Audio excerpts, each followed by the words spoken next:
What's good, family? I wanted to come to y'all and say I wish y'all a great afternoon, great morning, great evening. But let's get this party started, all right? So, family, the main thing I was gonna bring to y'all's attention is how this last 2 weeks that I've been on a little hiatus, I've really been investing in myself with my education and really putting forth a different type of effort for you guys so I can bring different type of results for myself and for you guys to really see on the table going forward. And what I mean by that is I've put some money up to go towards my education with doing uh, my data analysis program where I'll be finishing that within a couple of weeks, if at the most a month or 2 months. But I wanted to run the idea by you guys that how much would you invest in yourself to make sure that you succeeded in the long term for the bigger picture grand slam of your lifelong goals to get you to a successful path of what you want to be as an individual, let alone what you pass down to your family. And I only ask that because I've been looking at a lot of different things lately, and it's really made my mind kind of wander on like, okay, when am I going to be enough with when it comes to pleasing other people and building other people's dreams, aka my job. And notice that I said job, not my career. This particular path I'm going down now within the last 2 weeks of while I've been gone is my education for my career. So what I've invested in the last 2 weeks is time, research, and effort. And I've gotten tired of putting in the effort of building someone else's dreams and really put forth my own foot for the better version of me. So what I've done is went from the higher end, the big picture, the big honcho of the big data field in IT, where I've invested in doing data analysis, which is like the midpoint or like the sub career for big data. And I honestly got tired of being tired. And I also came across two individuals that came my way. I felt like God sent my direction because me working overnights on and off for the last 10 years, I really haven't looked at it in a bad way. I knew I didn't want to do it for very long, but 10 years later, I'm in this position again where I had a real medical awareness scare where I had a lady tell me, a nurse of 20 years tell me that working overnights will kill you in so many different ways and drop off 10 years off of your lifespan.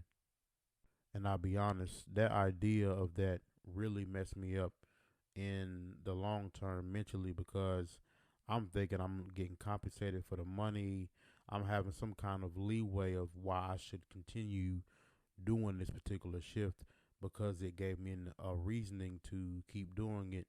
Whether that be me finishing school that way and having the days to myself or not really caring about a social life working overnights because I have to work over the weekends. That's why a lot of people don't want the quote unquote graveyard shift. But the sad part is of how I know I was programmed and in the matrix when it came to not even realizing the fact that I have been saying and proudly saying I work the graveyard shift. What the hell?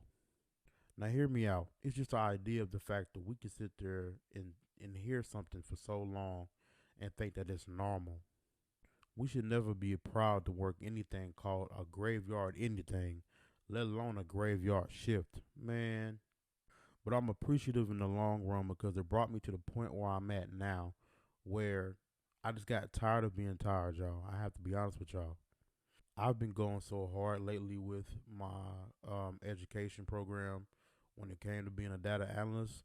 I finally realized that wow, this is the part of my life where you finally hit this wall of being tired of being tired. Now I finally understand what a lot of family and mentors that I consider to be OGs around me for years were saying when they finally got tired of being tired.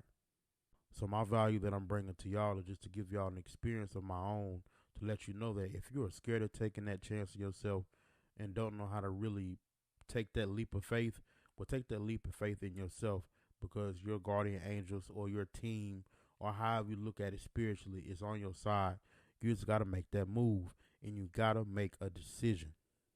Because I noticed a crazy mental shift yesterday, no, Monday, Sunday night, I'm sorry, where I noticed that when I made my mind up, it was freaking 2 or 3 o'clock in the morning.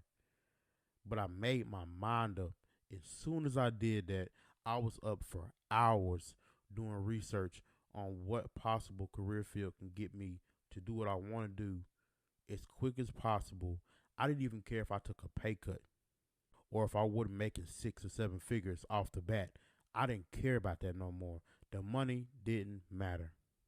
It was the matter of the freedom that I got of being able to do what I wanted and what I loved.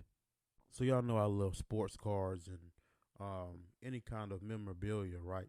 So what I realized with doing my first half of my semester, because when I tell y'all I went in this past 2 weeks, I went in. I'm already halfway through the first course of being a data analyst, and it feels amazing. I have to be real with y'all. It feels amazing. Did I sacrifice some sleep? Yes, but I've been sacrificing sleep for someone else's dreams to be built and money to be made in their pockets for the last 4 years. Why am I not doing that for myself? And that's what I had to keep telling myself when I got tired or when I got upset or frustrated with myself when I didn't pass a quiz or when I didn't understand a certain subject or matter. I had to keep reprogramming myself to realize you got this because you owe it to yourself. I owe me success. Nobody else does. And I promise you guys, as soon as I made my mind up, I made that decision. It's like my subconscious took over. Like when I tell y'all that I went all in, I did about